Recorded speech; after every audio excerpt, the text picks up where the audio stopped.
Nelson Cruz playing right field, when they lose, or are they like, we're strictly keeping this man pinch hitter? That is it. He is stepping nowhere on the field unless it is with a bat in his hand and he's in a batter's box. That is it.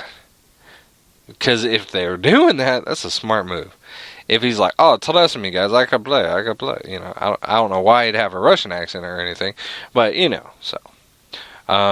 But yeah, the Royals are inching closer to going to the World Series, which is awesome because it's their first World Series. I think they said in quite a few years. I think they said the last time they were in the World Series, the president was Ronald Reagan, I believe is what it said. I'll have to look that up. Don't hold that to me. I'm pretty sure next week we will be talking about who's going to the World Series and whatnot and who's it and everything. So look forward for that. And last but not least, did you get upset as a UT fan or excited as an OU fan, seeing as how OU beat Texas in the Red River Showdown, whatever they call it? Yeah, so that happened this past week too. That happened Saturday, so woohoo. There you go. So let's move into some stories. Let's do it. So this is probably going to be old to a lot of you. Like, we're talking about this, but I heard about this and I was like, this has got to be another fake too. See, news stories these days, they're getting so, like, that can't be real, So when you see it on like a couple hundred different websites and they're legitimate news sites, then you're like, okay, this has got to be for real. So Red Bull's handing out refunds. Yeah, it says here, if you bought a Red Bull since 2002, you can get $10. And we all know Red Bulls cost a little less than $10, maybe a little. It depends on where you buy it from and the size. But so the settlement covers customers who bought a Red Bull beverage between 2002 and October 3rd, 2014, but there's a significant catch. Oh, what do I gotta do? Show a receipt? No. The company capped the settlement amount at $13 million. That means returns would start diminishing if more than 1.3 million people apply. So, what does that mean? Well, how many people buy Red Bull just in your place of business alone? Well, I work from home, so I don't buy Red Bulls. Well, then you don't have to worry about this. But I used to work in a huge office building, and I can't count the number of people I would see with Red Bulls at their desks. Oh my goodness. And that's just thousands. I'm guessing just thousands in that business. So, in that one building. So, you gotta think colleges and other places of businesses, hospital, nurses and stuff. They work, what do they work, 12-hour shifts? So yeah, think about this. 1.3 million people, that's probably already been hit. But so anyway, it's unclear how many claims the company has received so far, but traffic to the settlement site has apparently been huge enough that it crashed on Wednesday.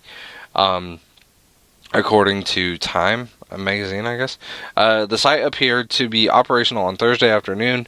According to the settlement, Red Bull patrons can receive their settlement money or Red Bull products by 4 ways. Yeah, they're giving you $10 like a check, or you can get $15 worth of Red Bull products.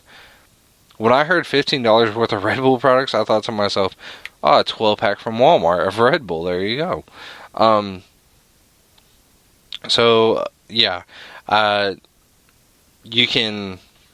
Red Bull patrons can receive their settlement money or Red Bull products by 4 ways.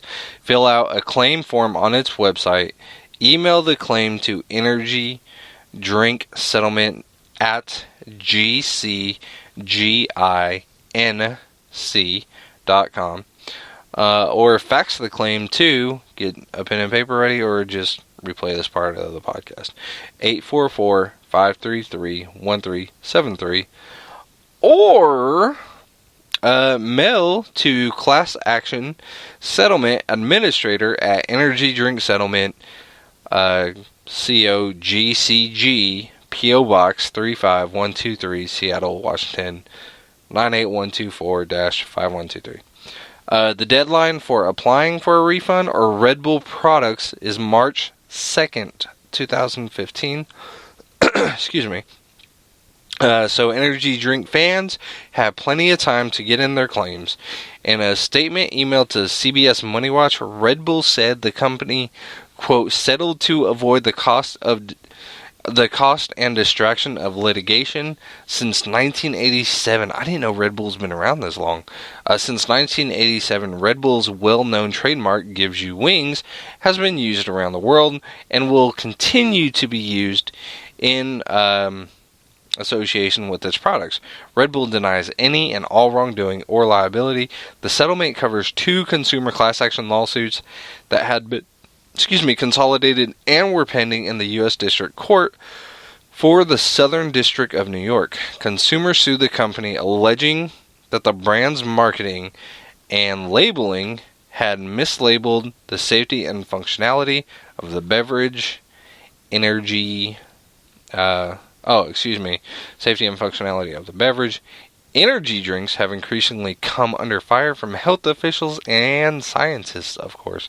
In 2012, as you might remember, the FDA said several people may have died after drinking Monster Energy, a Red Bull rival, if you didn't know that already, while researchers at University of California at Berkeley found that energy and sports drinks can be as unhealthy as soda.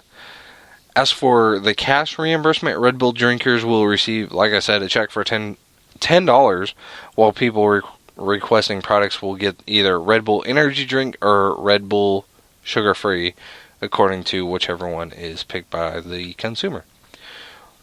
So, yeah. And one last thing. People sending in claims don't have to provide proof of purchase. There you go. The court won't hold a final settlement hearing until May 1st, 2015, and even if the settlement is approved, there could be appeals.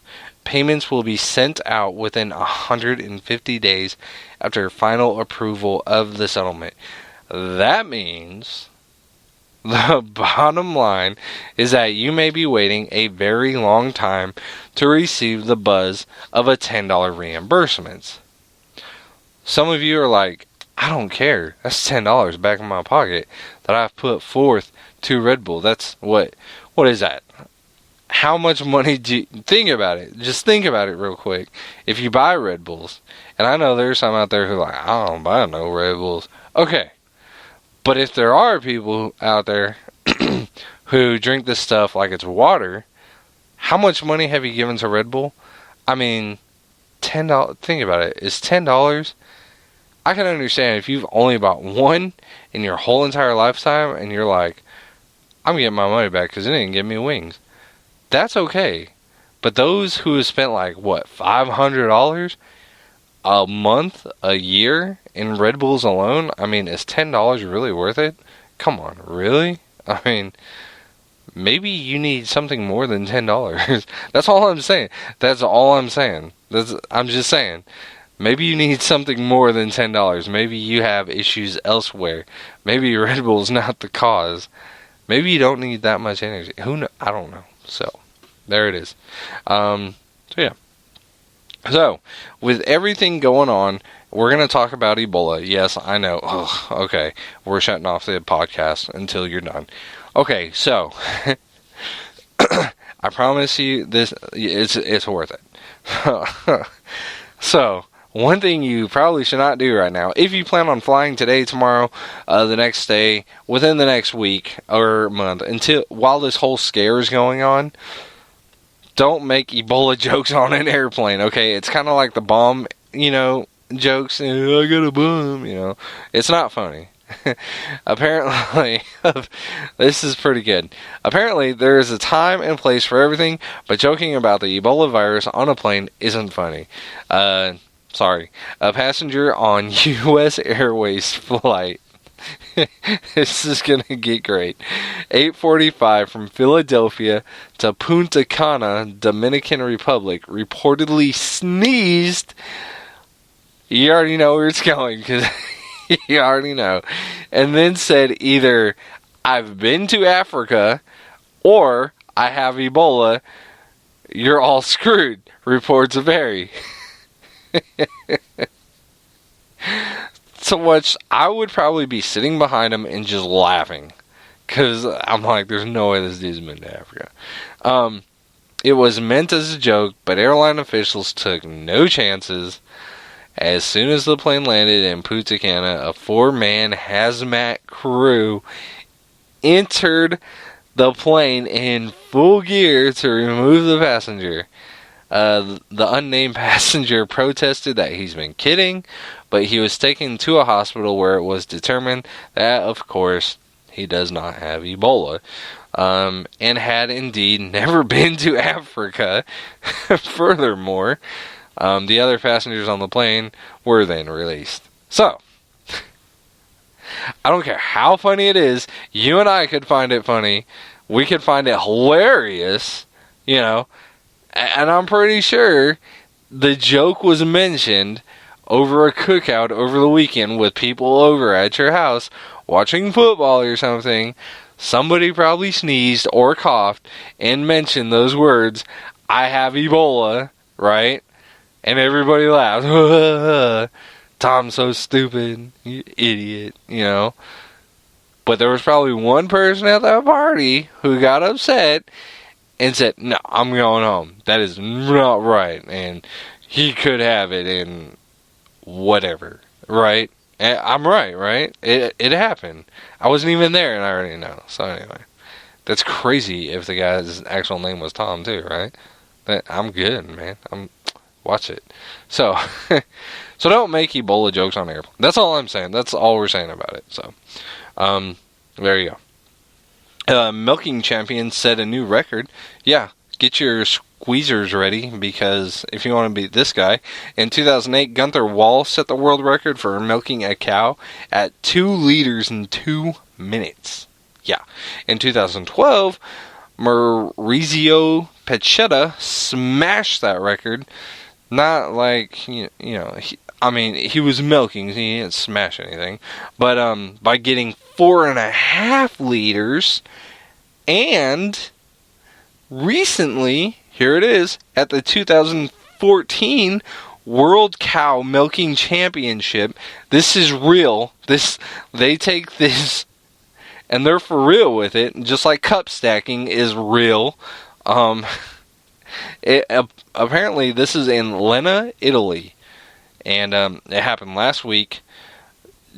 Gianna Mario Gerardi, I'm probably so butchering that, milked an astounding 8.7 liters in 2 minutes to win the title.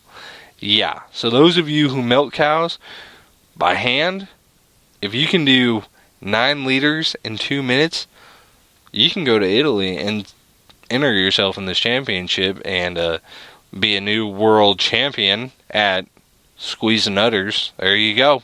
So, there it is. Yeah.